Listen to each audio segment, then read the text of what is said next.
video, may panibago tayong guest. Ready na ba kayo? Please welcome, Cheska Sarmiento!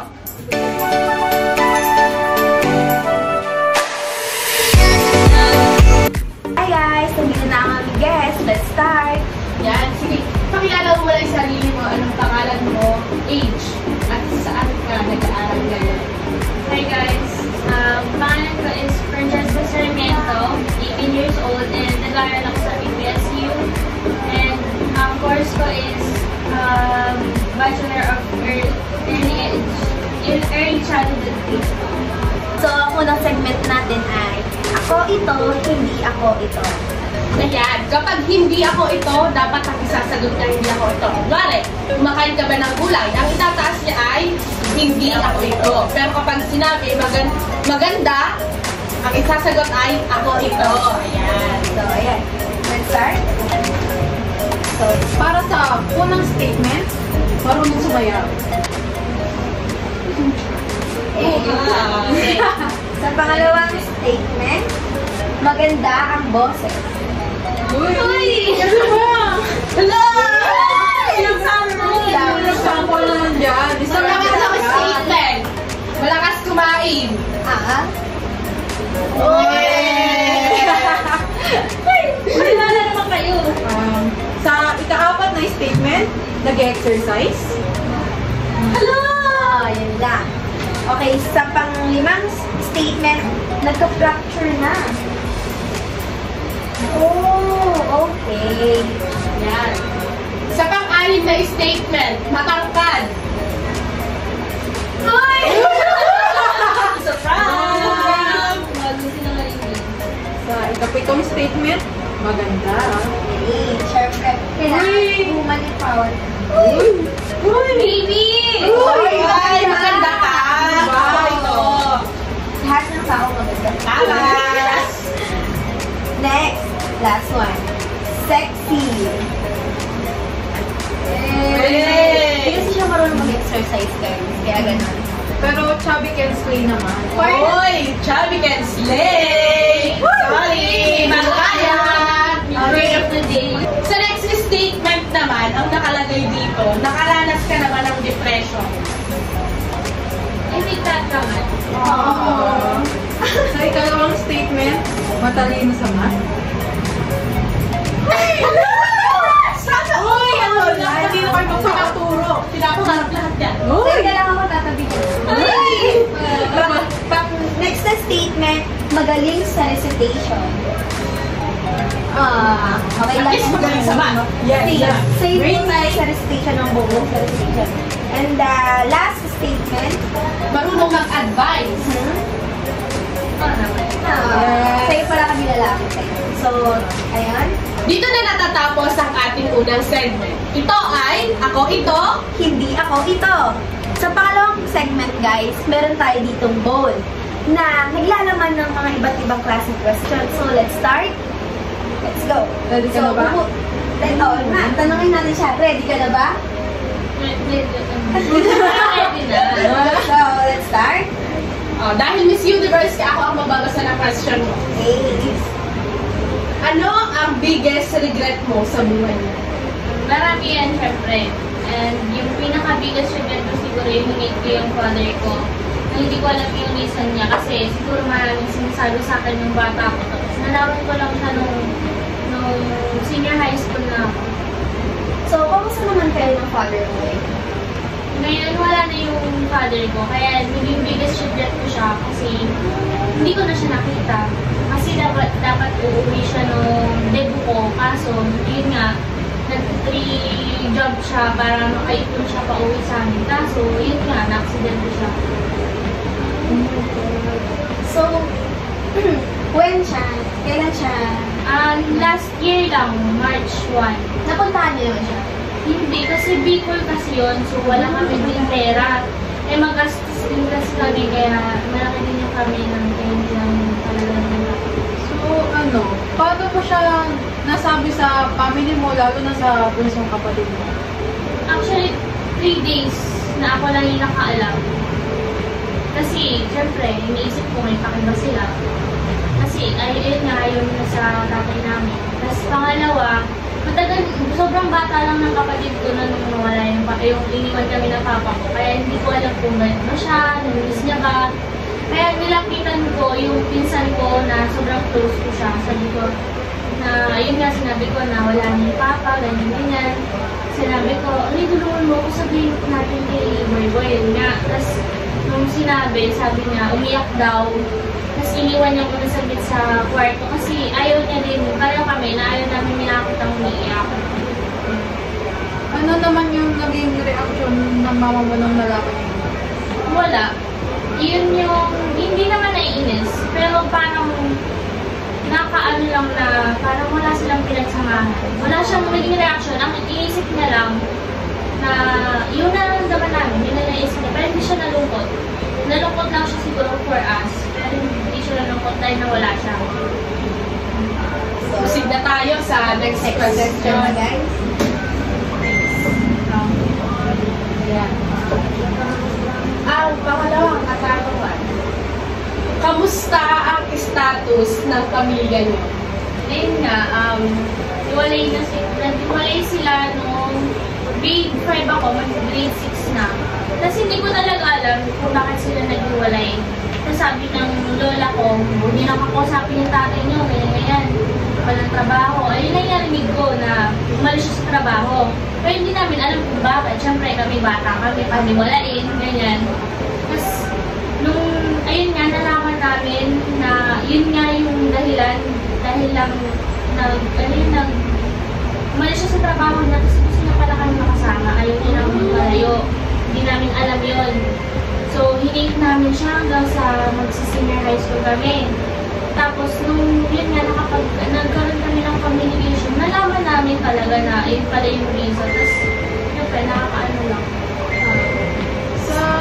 Sa lola mo naman, sa tito, gano'n, kamusta naman yung relasyon mo sa kanila? Dahil nga doon sa, parang hate nila yung papa mo. Yun, sa lola ko, kapag galit siya sa, nabanggit ko lang ng konti yung about sa papa ko, ganyan.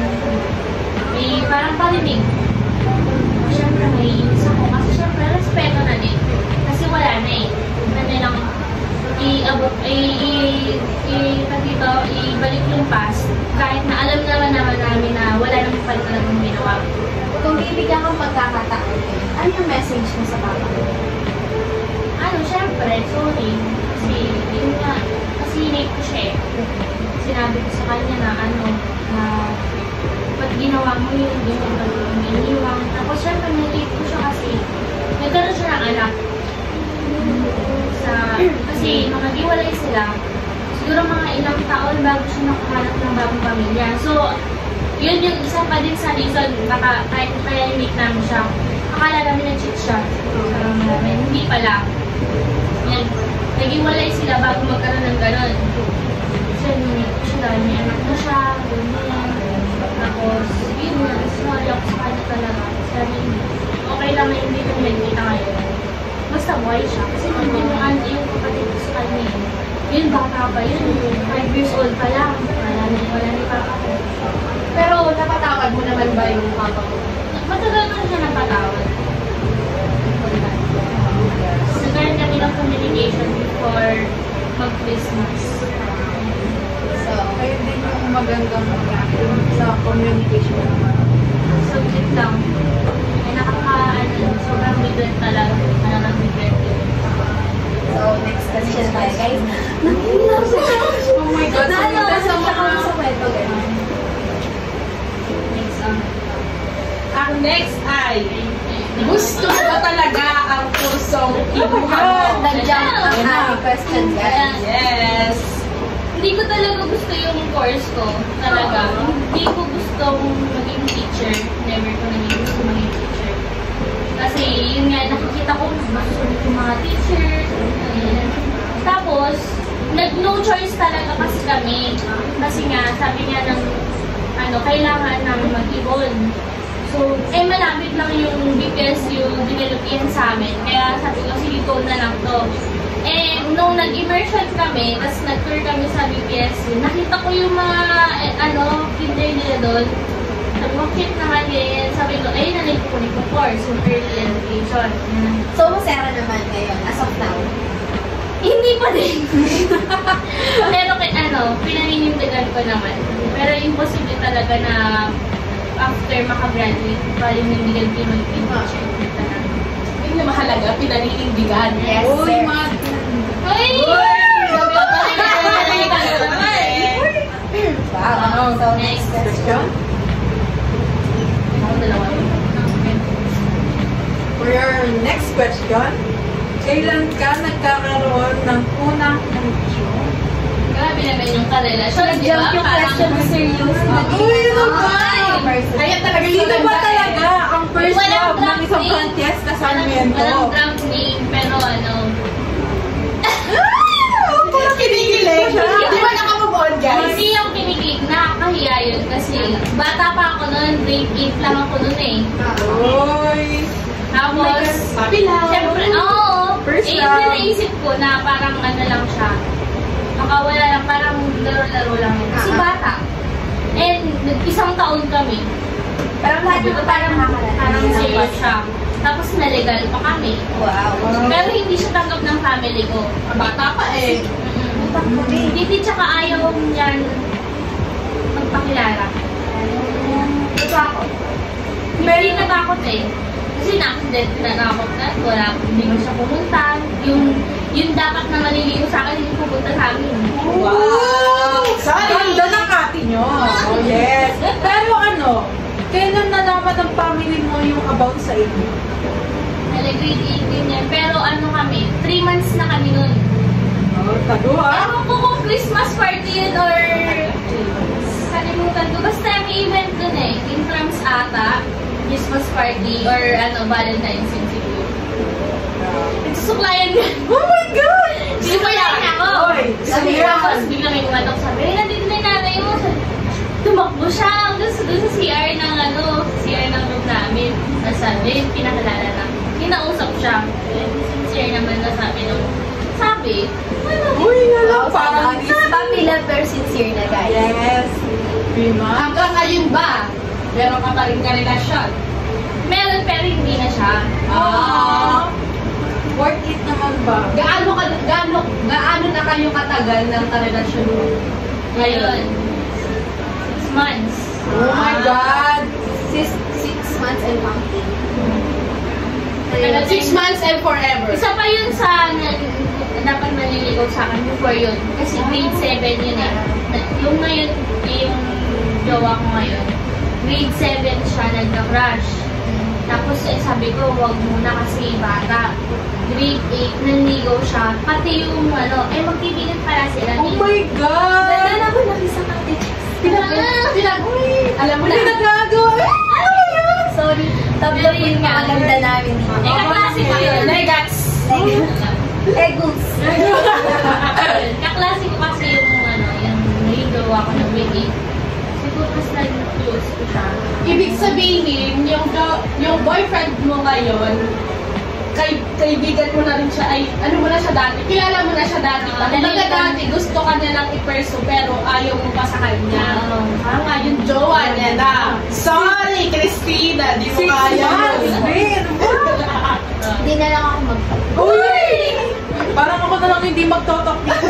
Ano ba?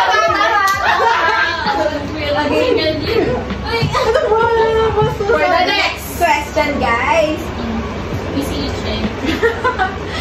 ano ang pinaka nakakahiyang nangyari sa buhay mo at bakit?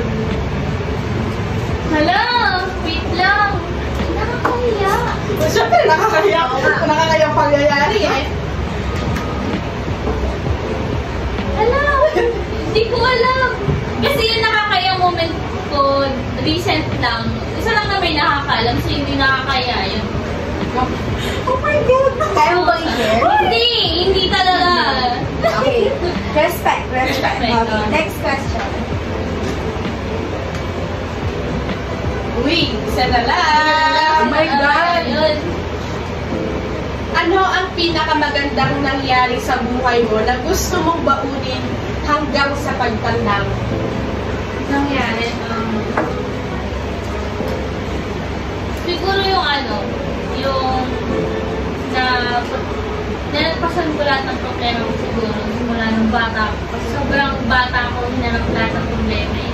Yung dapat naranasan ko pa lang ngayon, pero naranasan ko na ng bata. Kaya siguro yun na lang, yung maging strong ako ngayon. Ano ang secrets na kaya mong ibigay sa atin? Sabihin sa ating viewers. Ano yung secret mo na kaya mong sabihin sa atin? Secret? Uy, ano ba? Ano secret to, guys? Marami, syempre, pero hindi ko alam kung ano yun. Dito lang sabi ko, wag ka lang magsasabi. Siguro yung na lang. Ito na lang siguro yung sobrang takot talaga ako sa mga ngayon. Sa mga tunog ng sasakyan. Dahil sa nangyari recent talaga. Yung may kanina, naglalakad tayo, may dumang ambulansya. Nasa likod niya ako, di ba? Talagang nailit talaga ako nun. Kasi yung tulog na narinig ko nun nung na-accidente ako. December 13. 2022 ba yun? Last year. Last year. December 10. Kamusta naman yung accident? Ano ba yung nangyari talaga dun sa accident? Umuulan nun. Sobrang dulas ng daan. Tapos, merong isang single na motor na parang nag-overtake. Tapos yung kaibigan ko na nag-drive, sinamahan niya din yung nag-overtake. Eh, nawala siya ng control. Bumangga kami dun sa may kotse, dun sa kabilang lane. Kami nakabangga dun sa Tapos ako lang yung lumipad sa motor. Kasi nandun ako sa likod sa driver. Nagkaroon ka ng fracture? Dito, kaya kapag malamig, nag-i-stop talaga siya. Na-attack siya. Minsan naranasan niya, minsan baganan ako. Pag nai-stress, marami talaga ako dito. Puro kamay, buto. Paano nalaman ng parents mo? Tinawagan ni kaibigan ko na hindi siya yung malalang nangyari sa kanya. Kasi dalawa lang kami yung nagsusubat dito, yung driver. Ako nga yun yung tumilapon. Tapos yung isa, traumatized. Tapos yung isa yun wala nangyari sa kanya. Siguro nagkapasa-pasa lang siya. Yung tinawagan niya. Tapos yung lola ko, may blood siya talaga. Tapos dumating na ng kamag-anak ko sa amin para iyan yung lola ko. Tapos yung tita ko yung pumunta dun sa ospital kasi yung mama ko nagtrabaho siya sa Balanga. So, biyahe pa yun. Malayong biyahe pa. So, yun. Ako, naka-blackout ako. Wala akong narinig. Wala akong nakikita talaga. Tapos, parang tinatapik-tapik ako. Nararamdaman ko sila. Pero parang, hindi ko sila marinig. Parang tinatanong siguro nila kung ano yan. Dumating ang ambulansya. Doon ko narinig yun yung malakas na Kaya na parang traumatized sa mga malalakas na. Oo. Tapos, yun, inakyat ako ng ambulansya. Hindi ako makaakyat kasi sa parang nanginay ko katawan ko eh. Ayan. Kaya hanggang ngayon siguro, dala niya pa rin yung trauma. So, anong isasabi mo sa mga viewers natin na nagbibiyahe pa paggabi, tapos madulas yung daan, isa kayo sa iba-ibang motor, ano masasabi mo sa kanila? Siguro mag-ingat na lang. Huwag yung mayabang sa daan, syempre. Hindi porket may nag-overtake, cool, susundan mo din, ganyan. Kasi, hindi mo naman alam mangyayari. Kaya, ingat. At importante din yung magdasal. Yes. Hindi lang mag-iingat ka. Kaya ka sa magdasal. Before. Oh my God. So, Kasi hindi natin inaasahan na may accident. Wala namang magaganap, ganon. Gusto lang namin sabihin sa'yo na super proud kami sa kung ano man yung napagdaanan mo. Buti na ako niya, pero dapat umiyak ka para Hindi kasi parang sa akin first time, kaya ngayon ko lang siya nakilala. I mean, ngayon ko lang siya nakausap talaga ng gano'n. Kinakalimutan din ako kasi siguro, kaya parang ang swerte ko pala na maayos yung family ko, walang mga nangyari sa akin mga gano'ng aksidente. So, ngayon alam ko na talagang mag-iingat kasi hindi talaga ako sumakay-sakay, gano'n.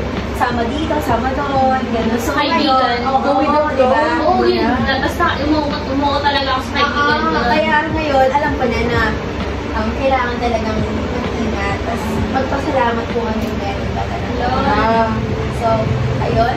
Thank you so much po Thank you. sa ating subject ngayon. Yung special guest natin. Si Ate Cheska Sarmiento. So, ayun guys, tapos na ating isang magandang interview. Thank you so much kay Ate Cheska Francesca. Special guest. Cheska Sarmiento. So, ayun, ano mong sabi mo? Oh my God, di ko kinaya lahat, Ben. Mga revelasyon na nalabas. Yes! Sobrang intense! But sobrang ganda ng ganito interview. Natutunan ko dito ay nakikilala natin kahit kasi hindi naman kayo magkaibigan. Alam niyo, parang hindi lang super close na para tanongin yung mga ganung bagay. Sa tulong ng interview na to, parang nalaman ko yung mga secrets na kahit hindi nila Don't alam. judge other people. Yes! So, go ate. Ayan. Ako, dahil nagpa-thank you na tayo sa ating subject, ako naman gusto ko magpa-thank you sa Cafe Delis. Punta na kayo dito, guys. Dito lang yan sa Mabini proper. Yan. Yan. Masarap yung ano nila, yung frap. Tapos masarap. Sobrang sarap ng waffle nila. Grabe, guys. Kaya punta na kayo dito. Mura lang, as in. Talagang student-friendly. Pwede rin kayo dito mag-review. Yan, kuha tayo na si Tina. Pwede rin kayo dito mag-review or gumawa ng mga projects, gano'n, habang kumakain or uminom ng mga drinks nila. So, ayun. Thank you ulit. And dito na po magtatapos ang aming interview sa aming special guest. Bye guys! See you next vlog! We are Kri! Me,